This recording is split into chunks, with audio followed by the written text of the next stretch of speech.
Good morning to everyone. Good afternoon or good evening, wherever you are, or when you are. You will be watching this later because it's being recorded. It's a pleasure to welcome you to another Feast webinar. And for us, it's always a pleasure and an excitement to share and to mutual learn from each one of us. Today, we will have Garfield to share his research and his perspective, and we will have opportunity also to engage in conversation, but also in Q&A if it's necessary, needed, or wanted. Before I introduce Garfield, I want to just read a poem from Fernando Pessoa or Alberto Caillero, which is his persona. It says, I try to strip away what I have learned. I try to forget the way of remembering that I was taught, and scrape off the paint they have painted my senses with. Unpack my true emotions, unwrap me and be me, not Alberto Caillero, the persona. One more human animal that nature has produced, but that, said of us who have our souls on, this requires in-depth study, learning to unlearn. This is a good poem and maybe mindset to all our Feast webinars. So let me introduce our speaker today, our main guest to share. So Garfield Campbell is a second-year postgraduate researcher in the School of English at the University of Leeds, United Kingdom, where he is investigating conversation, power, and agency Anglican missiology in Jamaica, 1825 to 1860. His research explores that intersectionality of conversion, power, and agency in missiological endeavors of the Church of England in Jamaica, unraveling the intricate, multi-layered nature of these concepts within a 19th century colonial context. So we will hear more about this during his presentation. And please, if you have questions or comments, you can do in our chat as well. We will be monitoring, and when it comes the time for conversations, I will share that as well. So, but just listen actively, and please do comments or questions meantime you are listening. Garfield, welcome, and Godspeed. Thank you, Paula. Let me share my screen here. There we go. Share. Okay, I trust that you're all seeing the screen and you're hearing me clearly. Yes. New Wine and Old Wineskins, Reforming Anglican Ecclesiology in Jamaica. From February 2024 to February 2025, the Diocese of Jamaica celebrated, that was their word, not mine. I would much rather they had used the term commemorate. So they celebrated 200 years since the establishment of the diocese. They organized several events, activities throughout this period to celebrate the occasion. The highlight of their celebrations was a diocesan service of Holy Eucharist, and the diocese is quite fond of diocesan services to mark what they consider to be special occasions. So they held one at the National Arena in Kingston, the capital city of Jamaica, in July 2024. A number of individuals, commonly referred to as dignitaries, were invited to this service, including the Governor General of Jamaica, the King's representative, the Prime Minister, the leader of the parliamentary opposition, members of the diplomatic corps, members of the business community, and representatives from civil society groups. The media were alerted and reported on the service. The Most Reverend and the Right Honorable Lord Archbishop of Canterbury, Justin Welby, was invited to be the preacher at this most auspicious celebration. In conversation with several very active Anglicans in Jamaica, both lay and ordained, many expressed discomfort with the choice of preacher for this service, for a service of this nature, and I will return to this later. This presentation examines the ecclesiology of the established church, the Anglican Church in Jamaica, from 1825 to approximately 1843, highlighting its intricate relationships with the Church of England, the British government, and the Jamaican legislature. It argues that this ecclesiological framework was both useful and problematic within the colonial context. The arrival of Christopher Lipscomb, Jamaica's first bishop, in 1825 marked a crucial moment in shaping the diocese's polity. Confronted with the socio-political turbulence of a volatile colony, Lipscomb sought to reconcile the British government's evolving policy on slavery amelioration with the realities of colonial governance. So this presentation contends that Lipscomb developed an ecclesiology of necessary compromise due to the interwoven nature of the established church with both metropolitan and colonial political structures. His leadership prioritized strengthening the church's institutional framework to secure a degree of independence, particularly in matters of episcopal authority, clergy discipline, and infrastructure. Against the backdrop of this historicity, the paper raises questions about the incarnational authenticity of Anglicanism in the Caribbean. How do Anglicans in Jamaica and the wider Anglophone Caribbean theologize in light of this inherited or perhaps imposed ecclesiology? Where, temporally and spiritually, have we moved away from this polity? And where and how do we remain bound to it? Now, to do all of this, I will first look at the history of the diocese and the background of why and how it came about to be a diocese. And then I will say some more about Lipscomb and what he did, and then make a big jump to contemporary times. So for the history, the British government's creation of the Diocese of Jamaica emerged from the debate around the abolition of slavery in the British Parliament in 1823. The debate was instigated led at the time by Thomas Fowle Buxton. George Canning, the Foreign Secretary representing the executive, countered the arguments presented by Buxton, but found grounds for compromise, one of which was providing formal religious instructions to enslaved people in the colonies through the Church of England.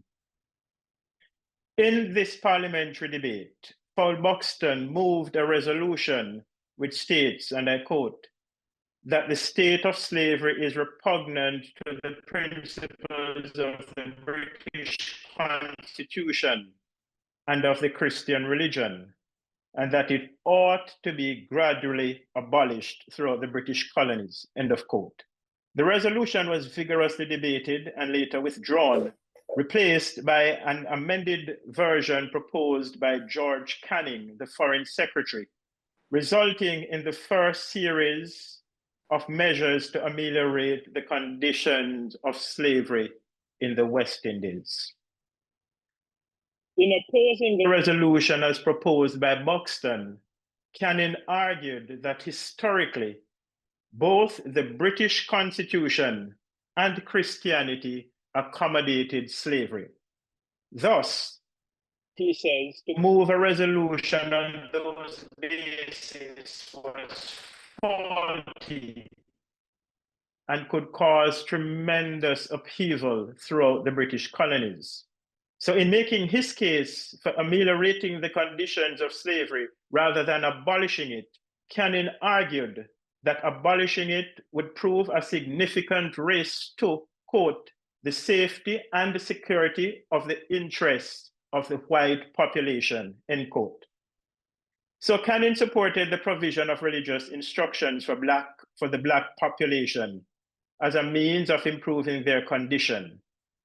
However, for this to happen, the House of Commons, he says, could not declare that the continuance of slavery and the principles of Christian religions are incompatible, as this might cause enslaved people to demand immediate freedom, causing an uprising that would endanger the lives and property of the white population.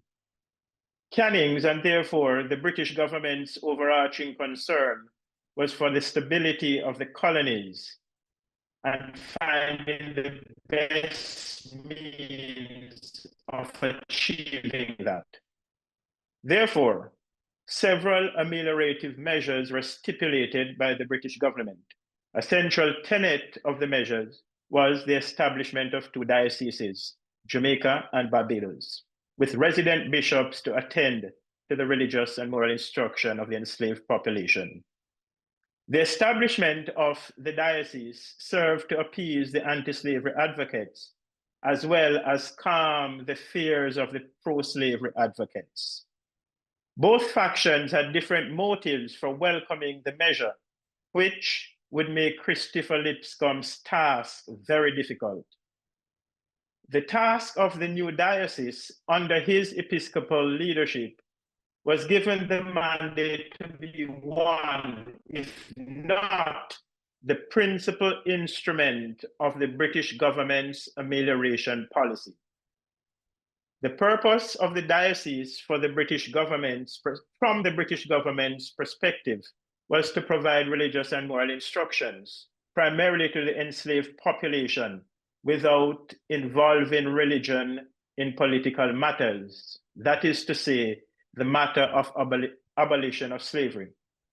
So in this regard, the established church in Jamaica after 1824 was to serve as a buffer zone between the anti-slavery and pro-slavery factions in the colony and in the metropole, aiming again to ensure stability in the colony. The Church of England was established in Jamaica in 1664. The same year, the colony's first governor, Sir Thomas Modiford, was appointed. Through the Legislative Assembly in the same year, he sought the maintenance of the ministry. The establishment of the Church of England in Jamaica, which I will continuously refer to as the established church, sought to mirror the ecclesiastical structure of the metropole. The governor, the monarch's representative in the colony, was appointed as ordinary, meaning representing the king, who was the supreme governor of the Church of England. And he had final authority in making clergy appointments. The local legislative assembly and the local vestries of each parish that had clergymen paid the clergy stipends.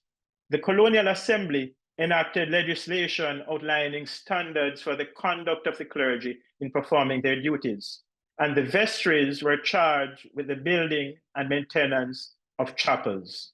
The vestries were also tasked with approving the bills of payment for clergy stipends.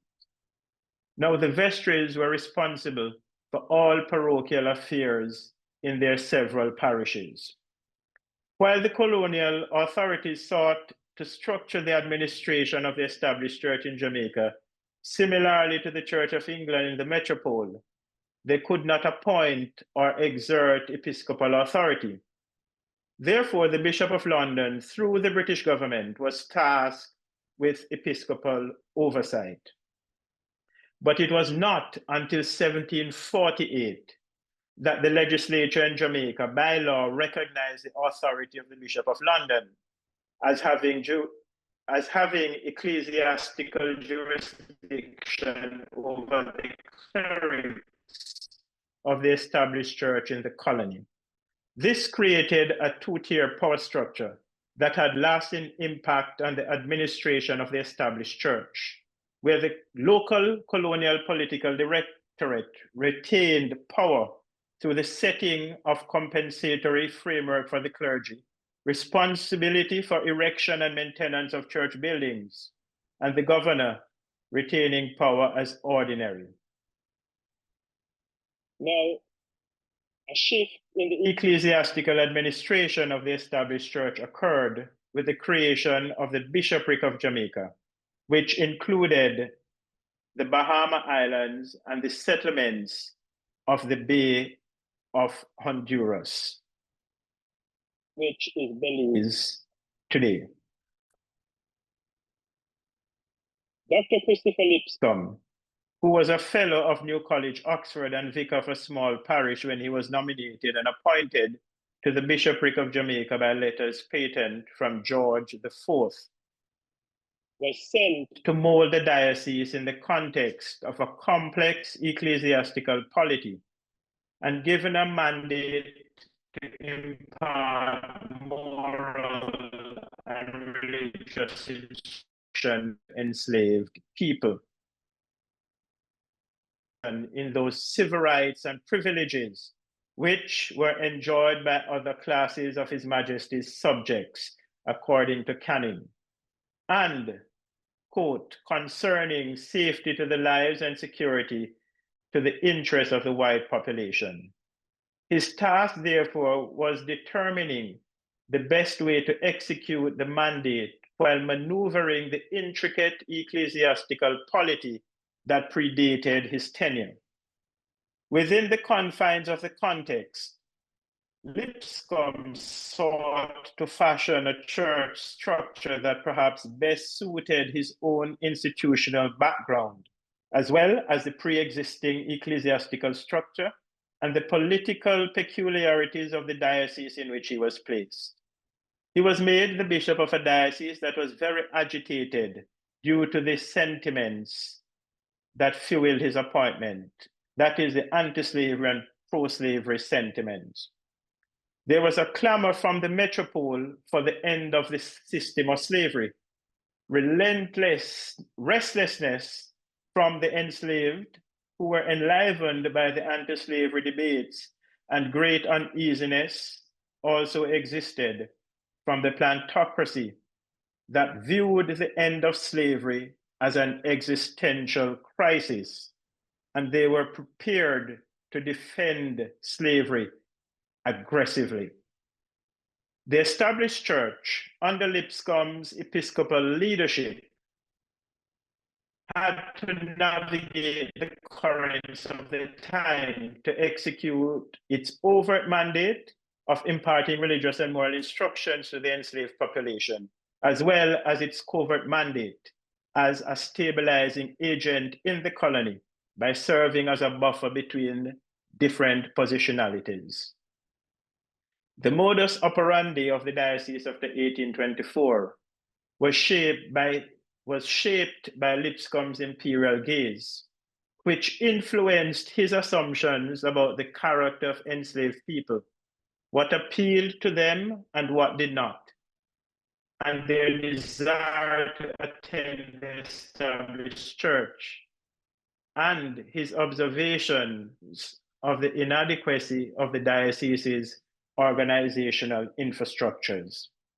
The pre-existing ecclesiastical polity, shaped by the ideas and practices of Anglican High Church ecclesiology from the late 17th century, also had a significant impact. The most apparent manifestation of this was demonstrated in the continued imbrication of the established church with the imperial and colonial state apparatus after the creation of the diocese. The model of episcopacy established in Jamaica resembled the structure of the metropole as close as possible, in that an act of the British Parliament established the diocese. Therefore, the Bishop of Jamaica was answerable to the British government through the colonial secretary, whom he reported to directly, under the Archbishop of Canterbury as his primate. As bishops sat in the British Parliament in the House of Lords, and the Archbishop of Canterbury served as a member of the King's Privy Council in England, the Bishop of Jamaica sat as a member of the Legislative Council in Jamaica, making him a part of the colony's legislature. The legislature of the colony comprised the House of Assembly and the Legislative Council, which was at that time called the Council. The House of Assembly comprised elected members of the planter class who were eligible through their race and ownership of a certain amount of property to run for elections. The Legislative Council was headed by the governor and comprised men appointed by him as representatives of the crown. So through his royal appointment, the Bishop of Jamaica was made an automatic member of the council. This meant that the Bishop of Jamaica had some say in the colony's governance, giving the established church influence, at least theoretically, and legal protection in advancing its mandate. The overlapping of the established church with the state was bolstered by the fact that the rector of each parish in the colony had an automatic seat on the vestry that managed the local affairs of their respective parochial parishes. The vestry comprised 12 white men, 2 church wardens who were elected. They didn't have to attend church, with certain property privileges, and all the magistrates or justices of the parish. Vestry meetings were usually chaired by the custos, the chief magistrate of the parish. Lipscomb sought to leverage the close connection between the established church and the imperial and colonial state to create the ecclesiastical environment he felt necessary for successfully carrying out the assigned task. This connection, however, posed for Lipscomb and the established church as many, if not more, challenges as it did opportunities.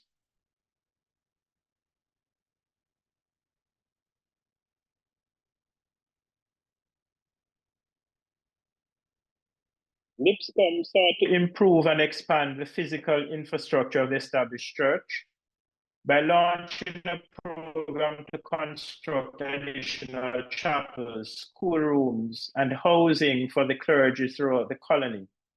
In this endeavor, he had to seek the cooperation of the vestries, which were responsible by law for the construction and maintenance of chapels and schools. The legislature of the colony passed a new law authorizing vestries to collect taxes for these constructions. Lipscomb also relied on the benevolence of estate owners to donate land, erect chapels, and build schools and houses for the clergy. In these efforts, he attained some success, but also encountered numerous challenges. He faced ongoing difficulties due to the conflict of authority within the colony, arising from the entanglement of the established church with the state, both in the colony and in the metropole. These challenges underscore why Lipscomb pursued the ecclesiology built on compromise in directing the mandate of the new diocese in Jamaica. This ecclesiology ultimately shaped the missiology of the established church in Jamaica, for which Lipscomb, of course, has faced significant criticism from his contemporaries and modern historians. Such criticisms, however, have often overlooked the deeply problematic circumstances he had to navigate to achieve any success with the task assigned to him in the context in which he had to work. The responsibilities given to the established church and the ecclesiology that Lipscomb developed were problematic because they operated from a position of domination.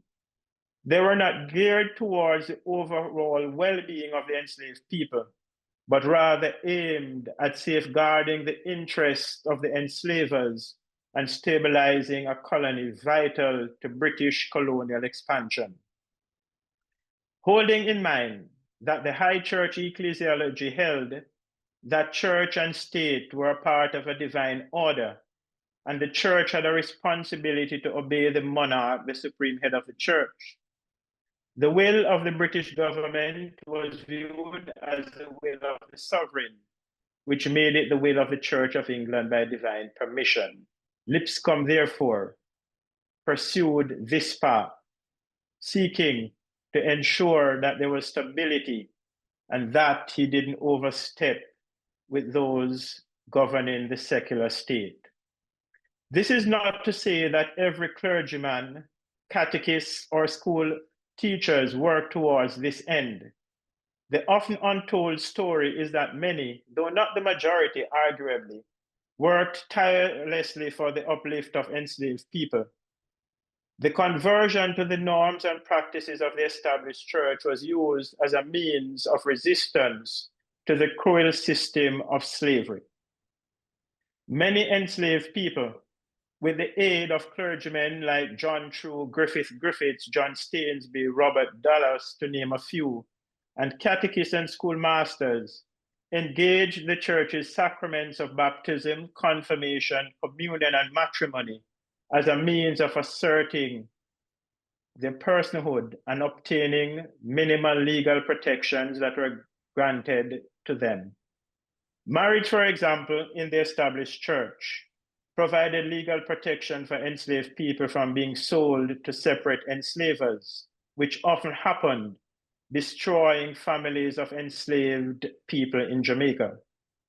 Baptism, which equaled membership, especially in the post-slavery period, granted them easier access, especially for their children, to the schools of the established church, which were thought to be of better quality, mainly because they had more funding than those of other denominations.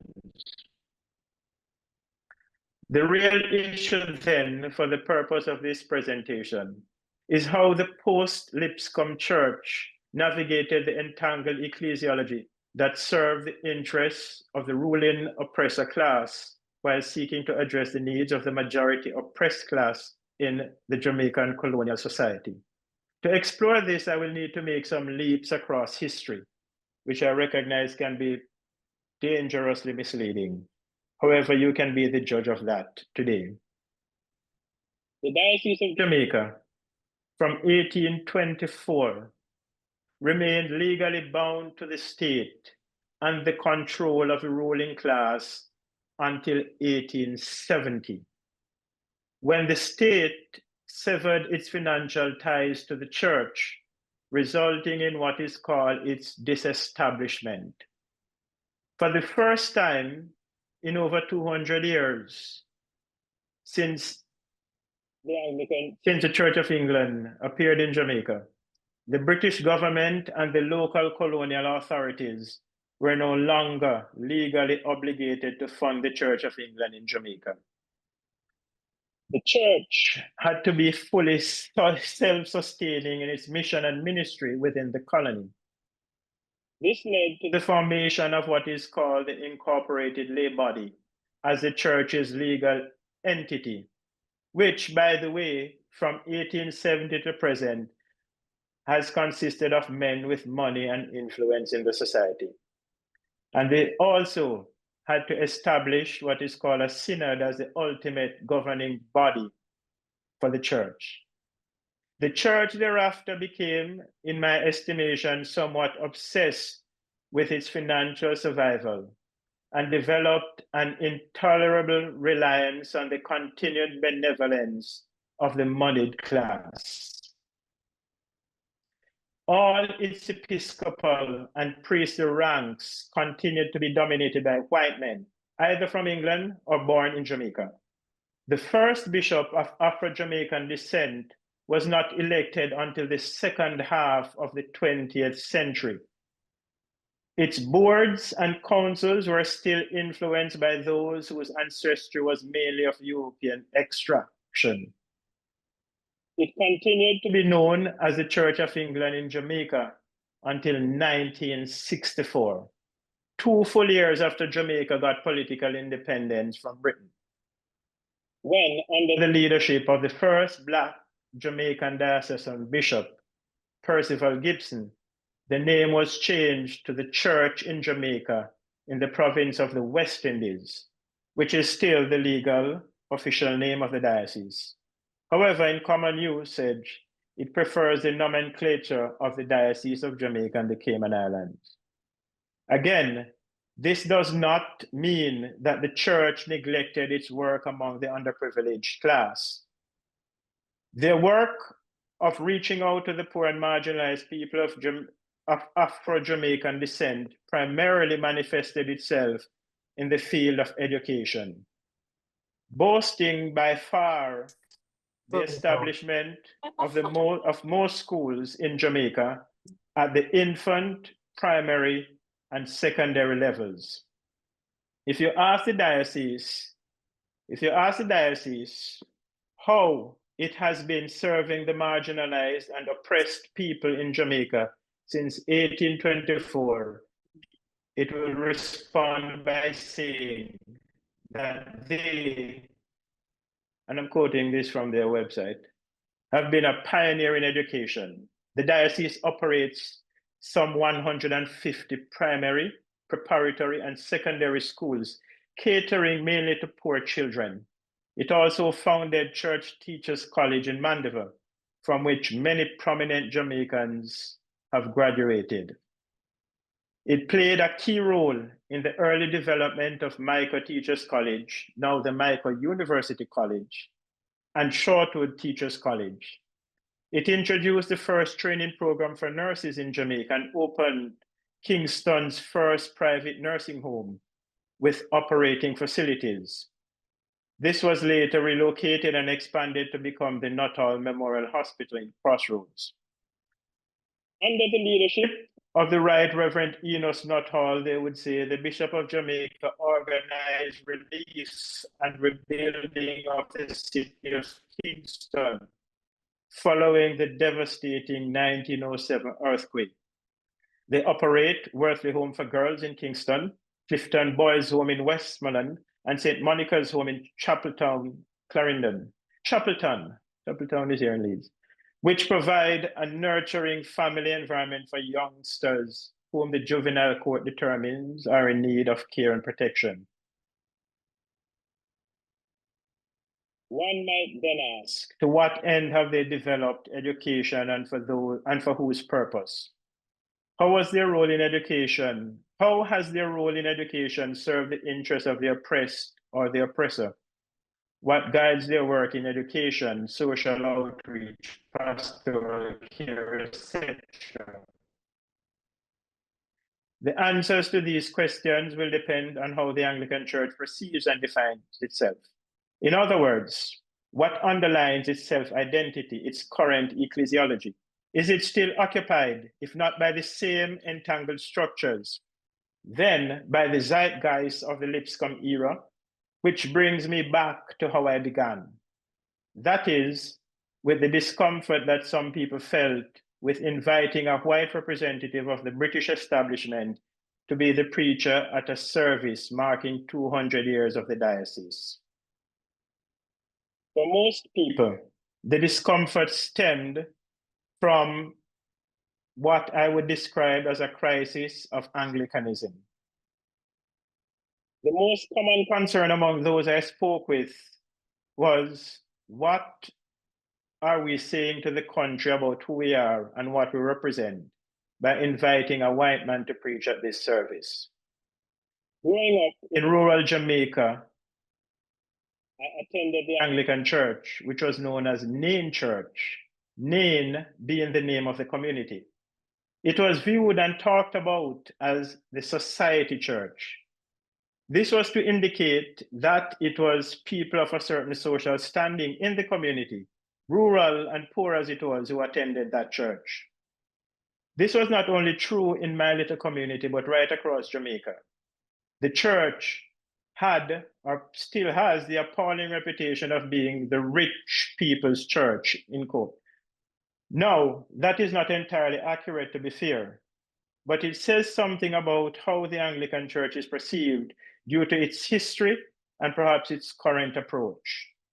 Will the Anglican Church ever shake this perception? And how can it shake that perception? Let me suggest that it can.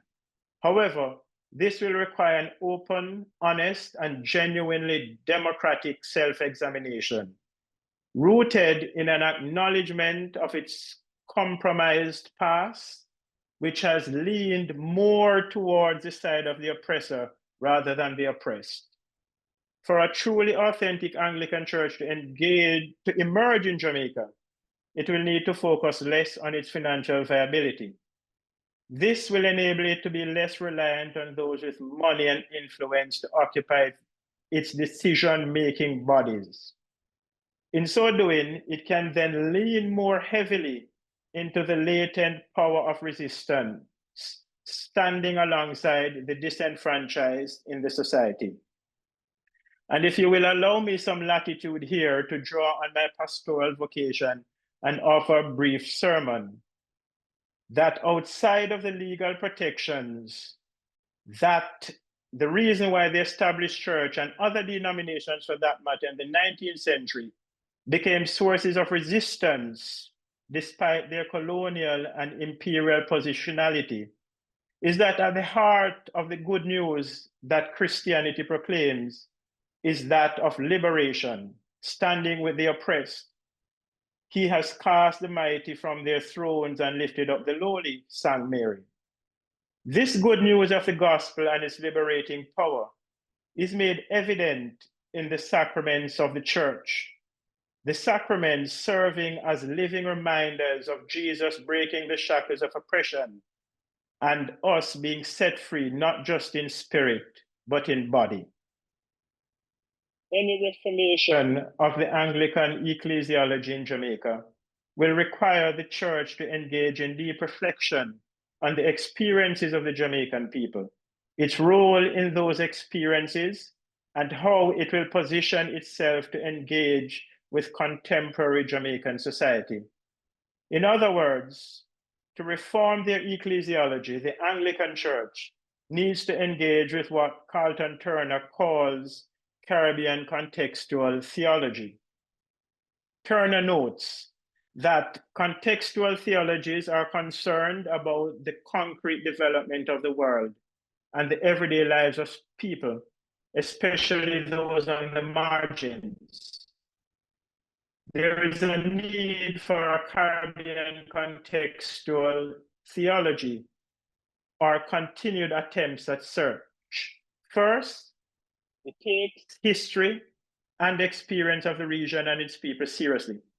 Secondly, it is critical of the narratives of Christianity that came into the region and continue to operate. Third, it takes the cultural complexity of the region seriously as a fundamental source and starting point of theological reflection. Fourth, it is concerned with reform, justice, and equality for the people of the Caribbean, politically, economically, socially, and ecclesiastically, and in every sphere of Caribbean life.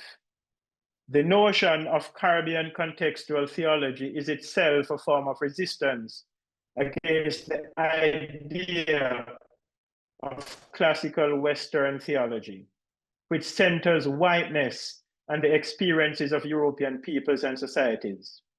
Oral Thomas, and I'm going to stop in a few minutes. Oral Thomas has also offered a theology of resistance, calling the Caribbean Church to engage in what he terms, quote, a resistant biblical hermeneutic through a process of cultural literacy consciousness and a practice of resistance. He describes cultural literacy consciousness in this way. Cultural literacy consciousness is not knowledge about the vernacular, dance, music, and rhythm of a people. That is the form or medium of expression of a culture. But the cultural meaning and experience of these forms and their associated media. In other words, how they affect the cost of living, instruct, educate, raise consciousness, and inspire challenge to resist unjust systems. End of quote. About praxis of resistance, he says, it is acting as subjects, not objects, for freedom, social equality, partnership, ownership, and just social relations, rather than being acted against in ways that are oppressive and unjust. Engaging in this kind of a theological reflection and taking action will undoubtedly cause some discomfort for Anglicans. However, I believe that the Anglican Church in Jamaica needs urgent disruption and reformation and reformation to better serve the people on the margins and society as a whole. It is not a matter of implementing new systems and structures to appear more modern, but rather introducing new systems and structures that allow the spirit of the gospel message of Jesus Christ to transform the lives of the people in Jamaica. This can be said of the Anglican churches across the Anglophone Caribbean, as they engage with the complexities of their own histories and cultural nuances. I would not dare to be prescriptive about the region as a whole, recognizing that there is a shared history, that while there is shared history and culture, there is no homogeneity across the region. It is time for the Anglican Church in Jamaica to put aside old wineskins that have served their time and allow new wine to ferment in new wineskins. Thank you. I think that's my whole time, Paula. So I'm going to stop there. Hello, you passed 5 minutes, but that is fine. Thank you very much, Garfield, for such a wonderful, provocative, insightful, and exquisite presentation. Thank you very much. So lots to digest and discuss.